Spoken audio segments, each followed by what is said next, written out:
बिस्मिल्लाहिर्रहमानिर्रहीम। अच्छा जी, हम बात कर रहे हैं फाइल हैंडलिंग की सी लैंग्वेज के अंदर। देखिए, किसी भी प्रोग्रामिंग लैंग्वेज के लिए ज़रूरी है कि वो जो है वो फाइल्स को परमानेंटली, डेटा को परमानेंटली सेव कर सके। दूसरा जो है वो डेटा को, परमानेंट डेटा को रीड भी कर सके। अगर कोई programming language permanent data storage नहीं करती या परमानेंट स्टोर डेटा को रीड नहीं करती, तो उस प्रोग्रामिंग लैंग्वेज का कोई फ्यूचर इतना अच्छा नहीं होगा। उसकी रीज़न ये है कि डेटा को मैनेज करने के लिए डेटा को परमानेंटली सेव करना ज़रूरी है। ठीक है, तो सी लैंग्वेज के ज़माने में डेटाबेसेस तो होते नहीं थे, डेटाबेस की कोई एपीआई मौजूद नहीं थी, तो इसलिए फाइल के ऊपर काम होता था और फाइल ही सेव की जाती थी, फाइल से रीड किया जाता था। आज के दौर में भी जो डेटाबेसेस हैं वो हैं तो फाइल ही, लेकिन उसका जो तरीक़ेकार है वो बड़ा स्मार्ट हो गया है। लेकिन सी लैंग्वेज के दौर में ऐसा नहीं था, बड़ी रॉ सी फाइल बनती थी और फिर उसी से डेटा आप रीड करते थे। तो हम उसी की बात करेंगे। हमारे पास जो है सी लैंग्वेज में कोई आईओ की स्टेटमेंट्स नहीं है मौजूद, इनपुट आउटपुट की डायरेक्ट कोई ऑपरेशन नहीं है। All the input output operations are carried out using the function from the standard C library. C language की जो स्टैंडर्ड लाइब्रेरी है उसमें कुछ फंक्शन है जिनसे ये काम होता है और बहुत ज़्यादा पावरफुल है और यूनिक भी है सी लैंग्वेज का आईओ, बिकॉज ये जो डेटा है वो ट्रांसफर हो सकता है इंटरनल बाइनरी प्रेजेंटेशन में भी और ह्यूमन रीडेबल टेक्स्ट में भी। ठीक है, दोनों में, मतलब आप इसको बाइनरी में भी सेव कर सकते हैं, बाइनरी स्ट्रीम बनाकर, और टेक्स्ट स्ट्रीम के जरिए से आप ह्यूमन रीडेबल फॉर्म में भी डेटा को रीड कर सकते हैं। और फाइल स्ट्रीमिंग होती क्या है, बेसिकली पॉइंटर इस्तेमाल होते हैं डिस्क के ऊपर कहाँ पर रखनी है फाइल, और फिर उसके अंदर उसका मोड होता है कि उस फाइल के साथ क्या करना चाह रहे हैं आप उस फाइल को रीड मोड में खोलना चाह रहे हैं, राइट मोड में खोलना चाह रहे हैं, या फिर आप रीड राइट करना चाह रहे हैं, सब। ठीक है, ये सारी चीज़ें हमारे पास सी लैंग्वेज के अंदर होती है। अब यहाँ पर जो बेसिक फाइल फंक्शन है, ठीक है, उसकी हम बात कर लेते हैं। फाइल के बेसिक फंक्शन जो सी लैंग्वेज हमें प्रोवाइड करता है, उसमें एफ ओपन है, एफ क्लोज है, एफ फ्लश है, एफ पुट सी है, एफ गेट सी है, प्रिंट एफ की जगह एफ प्रिंट एफ है, एफ लगा दिया गया फंक्शन से पहले ताकि पहचानो कि फाइल के लिए प्रिंट एफ है, F put C, F get C, F put S, F get S, F scan F. ठीक है, फाइल में रीड करने के लिए एफ स्कैन एफ।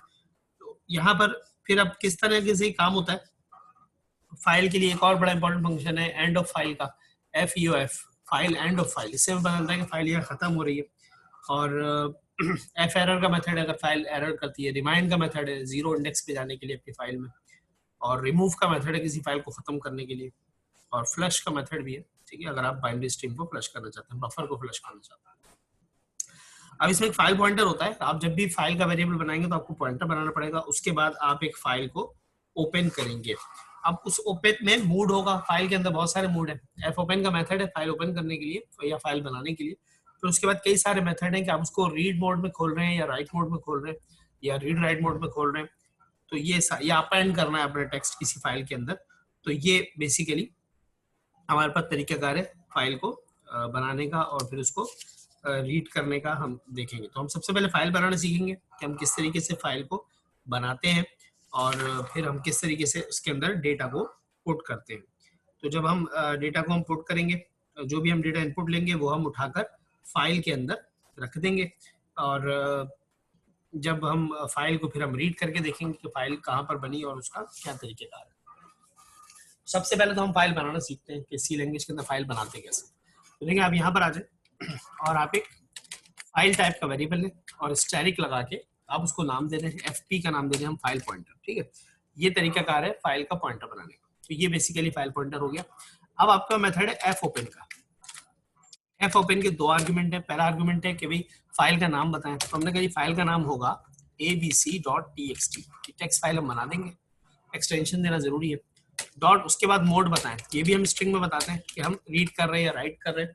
तो बेसिकली तो मैं यहाँ पर फाइल क्योंकि पहली बार बना रहा हूँ तो मैं इसको राइट मोड में बनाऊंगा। डब्ल्यू, आर का मतलब है रीड, डब्ल्यू का मतलब है राइट, और आर प्लस या डब्ल्यू प्लस ये दोनों भी यूज होते हैं, ए भी यूज होता है, ए प्लस भी यूज होता है अपेंड के लिए। ठीक है, अपेंड एंड क्रिएट। तो यहाँ पर मैंने राइट मोड में बनाई, ये फाइल क्रिएट हो जाएगी एंड दैट्स इट। मैं सिर्फ इस फाइल को बनाकर फिलहाल चेक कर रहा हूँ कि फाइल बनी या नहीं बनी। तो मैंने यहाँ पर F11 दबाया, रुक फाइल को सेव करने।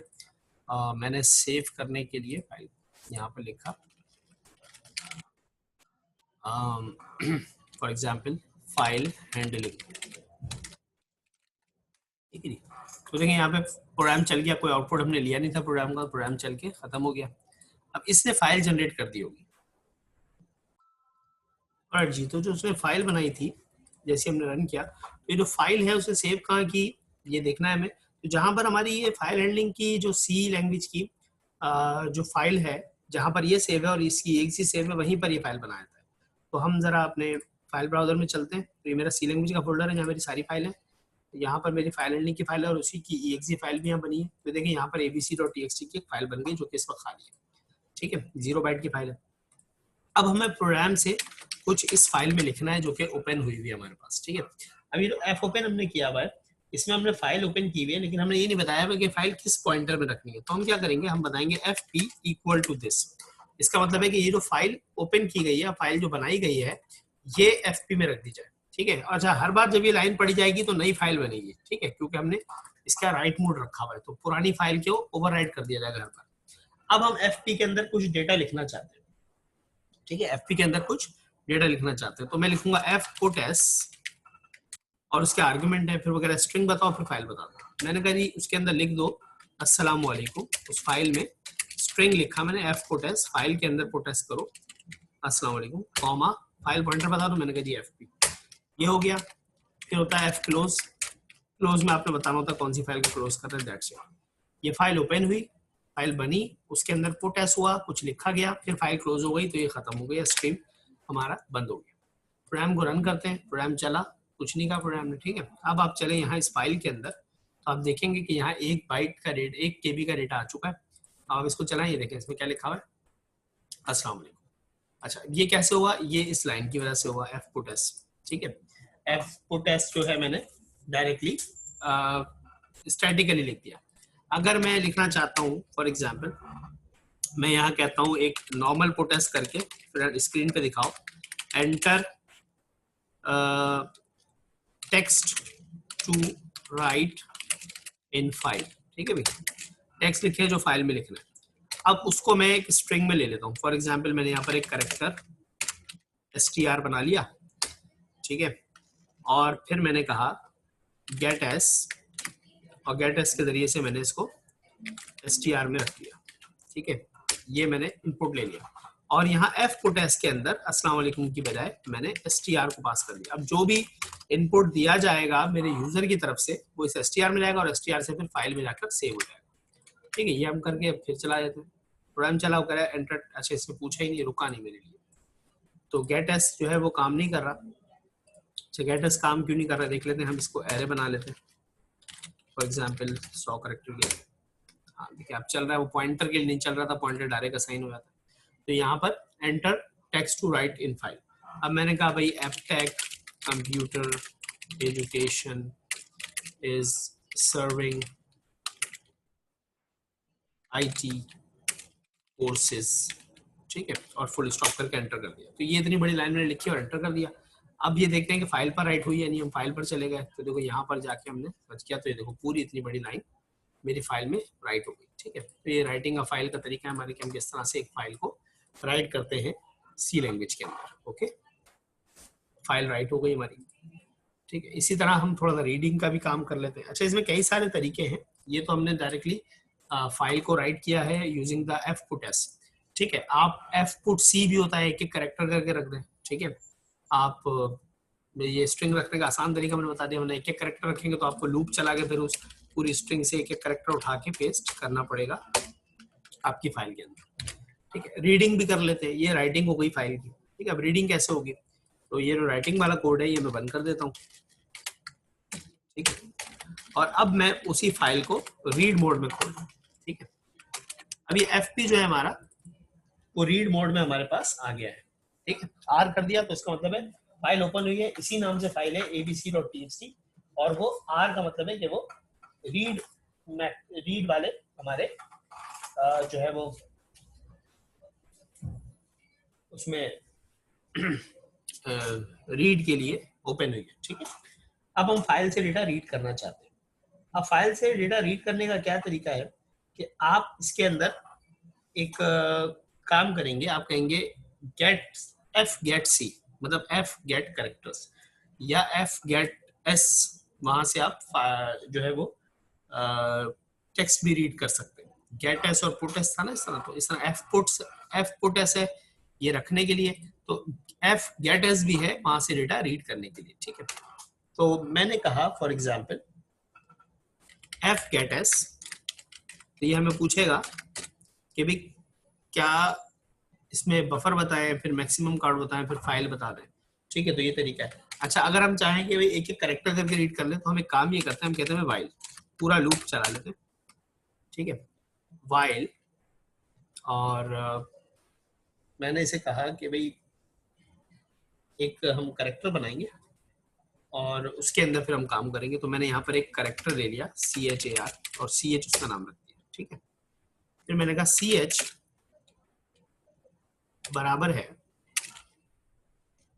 जब तक हमारा जो CH है वो बराबर है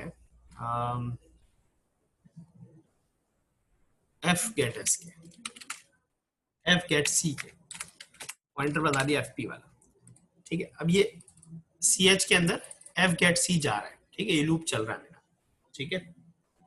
अभी लूप चल रहा है और इसके अंदर हम ये करेंगे कि भाई जब तक जो है वो हमारा एंड ऑफ फाइल ना हो, जब तक हमारा एंड ऑफ फाइल ना हो तब तक पढ़ता है, ठीक है जी। तो अब ये हम कैसे करेंगे कि भाई मतलब एंड ऑफ फाइल कैसे पता चलेगा हमें कि EOF है या नहीं, ठीक है। तो हम इसको बजाय वाइल के हम एक काम कर लेते हैं, हम इसको डू वाइल में रख लेते हैं ताकि डू वाइल का भी एक इस्तेमाल आपको समझ आ जाए। मैंने कहा जी डू दिस व्हाट, कि CH को बराबर करते रहना F गेट C के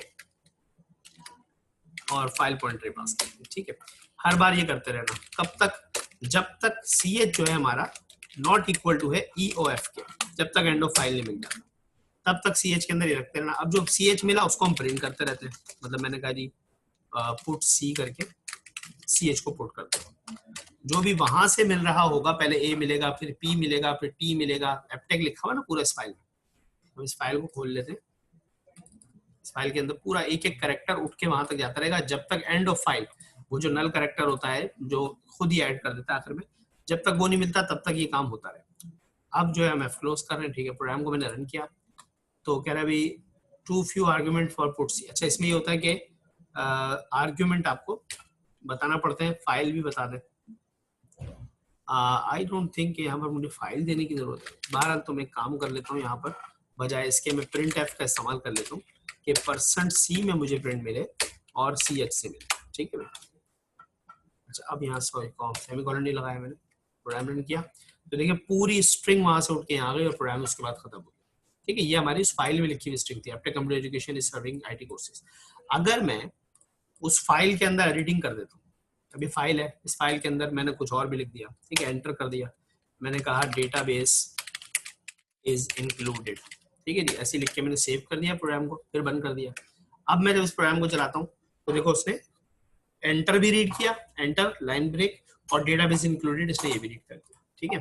तो हम जैसे जैसे इस फाइल को भरते चले जाएंगे, ठीक है जी, प्रोग्रामिंग एट इट्स बेस्ट, ठीक है जी। एक और एंटर है और हम अपने फाइल को रीड करते हैं तो देखो अब तीनों लाइनें पढ़ ली। तो बेसिकली ये क्या हो रहा है, ये डू वाइल का लूप हमारा पहले काम करता है, वहां से एक कैरेक्टर गेट करता है, उसके बाद उस कैरेक्टर को प्रिंट करता है, फिर चेक करता है कि कहीं वो एंड ऑफ फाइल तो नहीं है। अगर वो एंड ऑफ फाइल नहीं हो फिर डू पे चला जाता है। तो जब तक हमें डेटा मिलता रहेगा वो प्रिंटिंग करता रहेगा, और जैसे ही फाइल खत्म हो रही होगी, जहां पर भी फाइल पॉइंटर बताएगा कि यहाँ पर फाइल खत्म हो रही है, उसके बाद ये लूप नहीं चलेगा। तो ये रीडिंग का फाइल हो गया, ठीक है। ये राइटिंग का कोड था, इनपुट लेके फाइल पे लिखना, और ये रीडिंग का कोड है कि आप यहाँ से किसी भी फाइल से डेटा रीड कैसे करते हैं। फाइल ओपन करने का तरीका मैंने बता दिया, W और R बता दिया। W का मतलब है राइट और R का मतलब है रीड, ठीक है। आई थिंक ये काफी होगा आपको फाइल पॉइंटर फाइल हैंडलिंग समझने के लिए C लैंग्वेज।